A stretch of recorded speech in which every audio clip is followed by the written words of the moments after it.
এবার লাজুর সঙ্গে ঘনিষ্ঠ হলো অনুভব। হ্যাঁ সুপ্রিয় দর্শক, কোণে দেখা আলো ধারাবাহিকের একদম নতুন প্রমোতে তো আমরা এরকমটাই দেখতে পারবো। বিস্তারিত জানতে চাইলে এখনই ভিডিওটা একটি লাইক দিয়ে চ্যানেলটিকে সাবস্ক্রাইব করে একদম শেষ পর্যন্ত দেখতে থাকুন। কোণে দেখা আলো ধারাবাহিকের একদম নতুন পর্বে তো আমরা সবাই দেখতে পারবো যে লাজু যখন সুদেবদের বাড়িতে যায় তখন তো সুদেব লাজুকে অনুভবকে নিয়ে অনেক আজে বাজে কথা বলতে থাকে।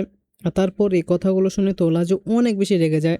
আর তাই তখন তো লাজু উল্টো সুদেবকে অনেকগুলো কথা শুনিয়ে সেখান থেকে চলে যায়। আর তারপর সে তার ঘরে একা একা পড়তে থাকে।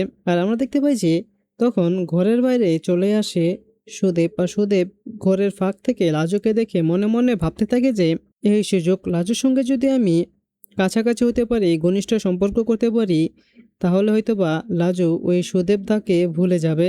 আর টিচার দিদির মতো যদি আমাদেরও একটি বাচ্চা হয় তাহলে লাজু আর কখনো ওর কথা মনে করবে না, আমরা সুখে সংসার করতে পারবো। আর তাই তো এবার সুদেব সুজা চলে যায় লাজুর কাছে। আর তারপর লাজু যখন মেঝেতে পড়ছিল ঠিক তখনই সুদেব এসে লাজুকে ধরে তার দুই হাত ধরে দেওয়ালের সঙ্গে লাগিয়ে দেয়। আর তখন সুদেব তো লাজুর সঙ্গে বাজে কাজ করার চেষ্টা করে, কিন্তু লাজু তো এটা দেখে চিৎকার দিয়ে ওঠে আর সুদেবের ওপর অনেক বেশি রেগে যায় আর বলতে থাকে যে ছি, তুমি এরকম করতে পারো? আমার তোমার মতো এমন বাজে স্বামী দরকার নেই। আমি চাইলে তোমাকে এখন জেলের ভাত খাওয়াতে পারি, কারণ তুমি যা করেছো এটা রীতিমতো অন্যায়, কিন্তু আমি তা এখন করছি না।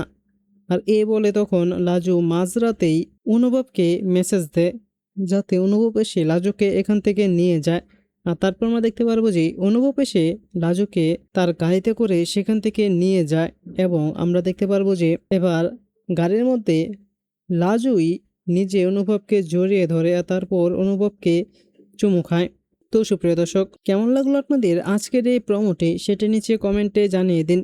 এবং এরকমই প্রতিদিনের আপডেটগুলো সবার আগে পেতে চাইলে এখনই আমাদের এই চ্যানেলটিকে সাবস্ক্রাইব করে দিন। ধন্যবাদ সবাইকে।